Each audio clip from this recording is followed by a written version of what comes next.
पन्हाळा तालुक्यातील खोतवाडी इथल्या सावित्रीबाई ज्योतिबा फुले वाचनालयातर्फे गेली 3 वर्ष विद्यार्थी गुणगौरव सोहळा आयोजित केला जातो। 10वीच्या परीक्षेत प्रथम आलेल्या पन्हाळा तालुक्यातील विद्यार्थ्यांचा आणि महाराष्ट्र लोकसेवा आयोगाच्या परीक्षांमध्ये यश मिळवलेल्या विद्यार्थ्यांचा सत्कार करण्यात आला।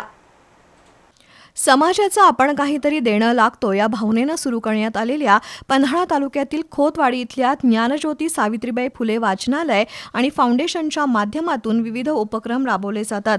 वृक्षारोपण, नदी, नाले आणि पाण्याच्या स्रोतांची स्वच्छता असे उपक्रम राबवण्यात आलेत। ग्रामीण भागातील विद्यार्थ्यांना प्रोत्साहन देण्याच्या हेतूनं फाउंडेशनच्या वतीनं गुणगौरव सोहळा आयोजित केला जातो। 10वीच्या परीक्षेत उज्ज्वल यश मिळवलेल्या आणि महाराष्ट्र लोकसेवा आयोगाच्या परीक्षेतून शासकीय नोकरीत निवड झालेल्यांचा लायन्स क्लबचे अध्यक्ष सर्जेराव पाटील यांच्या हस्ते सत्कार करण्यात आला। यावेळी पडळच्या सरपंच सविता केकलेकर, जयश्री पाटील, अरविंद पवार, डॉक्टर अभिजित खाडे, धीरज केकलेकर, अभिजित वाघमोडे, सचिन परीट, प्रकाश जाधव, विशाल चौगुले, जीवन पाटील उपस्थित होते।